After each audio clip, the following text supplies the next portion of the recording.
Hello friends, तो आज हम पराश्रय दाब के न्यूमेरिकल्स के बारे में जानकारी करेंगे कि पराश्रय दाब के न्यूमेरिकल होते कैसे हैं। ठीक, पराश्रय दाब के न्यूमेरिकल करने के लिए आपके पास 27 डिग्री सेंटीग्रेड टेम्परेचर दे रखा है, यानी कि ताप। ठीक, ताप पर 10% ग्लूकोज दे रखा है। तो जलीय विलयन का क्या निकालना है? पराश्रय दाब निकालना है। सबसे पहले क्या देखते हैं? टेम्परेचर। ठीक, टी इक्वल टू कितना हो गया? 27 डिग्री सेंटीग्रेड। ठीक, अब 27 डिग्री सेंटीग्रेड को क्या करेंगे? प्लस करेंगे, ऐड करेंगे कितने में? 273 में। किसमें? 273 में। 27 प्लस 273, ठीक, तो कितना हो जाएगा? 300 केल्विन। केल्विन में चेंज कर लिया। अब केल्विन में चेंज करने के लिए आपके पास दे रखा है 10% ग्लूकोज। 10% ग्लूकोज को हम भार और आयतन दोनों में चेंज करेंगे। कैसे करेंगे? आपके पास 10% दे रखा है ग्लूकोज। ठीक, तो उसको आप किसमें करेंगे? आयतन और भार दोनों में। ये हमारे पास भार है। ठीक, अब आपके पास 10 क्या दे रखा है इसमें? भार, ग्लूकोज, यानी कि C6H12O6 दे रखा है। ठीक, अब इसका जो आपके पास भार निकल के आएगा वो कितना आएगा? 10 ग्राम। कितना? 10 ग्राम। और जो आयतन है, ठीक, आपके पास क्या है? आयतन। तो आयतन की जो मात्रा निकल के आई है प्रतिशत में, वो कितनी है मात्रा? 100। कितनी है? 100 मात्रा है। अब हमारे पास 100 ml आया है। 100 ml को हम लीटर में चेंज करेंगे, और लीटर में चेंज करने के लिए हमें 1000 से इसकी भाग करनी पड़ती है। ठीक, तो 100 अपॉन कितना आ जाएगा? 1000। ठीक, अब 1000 से इसके अगर हम भाग करते हैं तो कितना आता है? 0.1 लीटर। कितना आएगा? 0.1 लीटर। ठीक, अब आपके पास दे रखा है, देखो भार कितना दे दिया? 10 ग्राम। भार इज इक्वल टू कितना? 10 ग्राम। ठीक, अब आपके पास आयतन कितना दे दिया? 0.1 लीटर। कितना दे दिया? 0.1 लीटर। ठीक, अब आपके पास जो इसकी वैल्यू देता है वो वायुमंडल से एक वैल्यू होती है इसकी निश्चित एस की।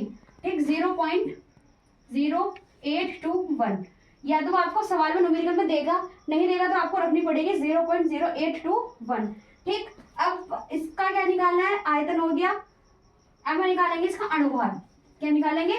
अणुभार ग्लूकोज का। ठीक, अब ग्लूकोज का अणुभार निकालने के लिए हमारे पास क्या होगा? C6H12O6 सूत्र है। इससे अणुभार निकालेंगे। कैसे निकलेगा? C का रखेंगे कितना? 12। ठीक, गुणा 6 रखेंगे, 12 दे रखा है, प्लस 12 कितना? गुणा 1, फिर प्लस 6 गुणा कितना? 16। ठीक, 12 छम 72, प्लस 12 एकम 12, और 16 छम 96। अगर इसको ऐड करते तो कितना आएगा? 180।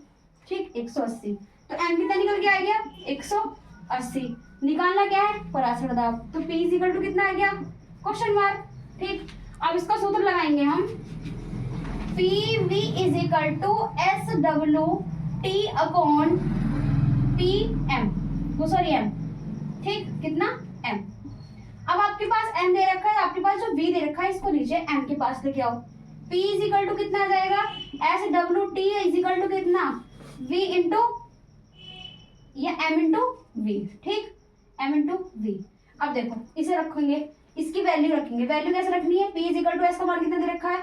0.0821। ठीक, गुणा W कितना दे रखा है? 10। ठीक, टेम्परेचर कितना दे रखा है? 300। ठीक, 300 बटे M कितना दे रखा है? 180। कितना? 180। ठीक, आयतन कितना दे दिया? 0.1। अब यहाँ करेंगे कैसे? इसकी कैलकुलेशन देखेंगे। पॉइंट से पॉइंट कैंसल। इसके पीछे कितने हैं अंक हैं? 3, तो 3 जीरो लगा दो। 1 2 3। इस वाले जीरो से ये वाला जीरो कैंसिल, इस जीरो से ये वाला जीरो कैंसिल, इस जीरो से ये वाला जीरो कैंसिल। आपके पास क्या बचा? 180। आपके पास यहाँ क्या बचा? 3, और यहाँ बचा आपके पास 821। अब इसकी गुणा करेंगे। क्या करेंगे? गुणा। 8 एकम वो सॉरी 3 एकम 3। ठीक, 3 दूनी 6, 3 अट्ठे 24। ठीक, बटे कितना आ गया? 180।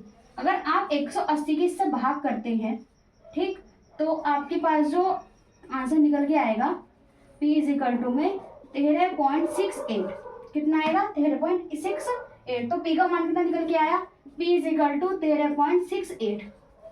ये पराश्रय दाब आपके पास निकल के आ गया। ठीक, इससे आगे हम कल जानकारी करेंगे। धन्यवाद।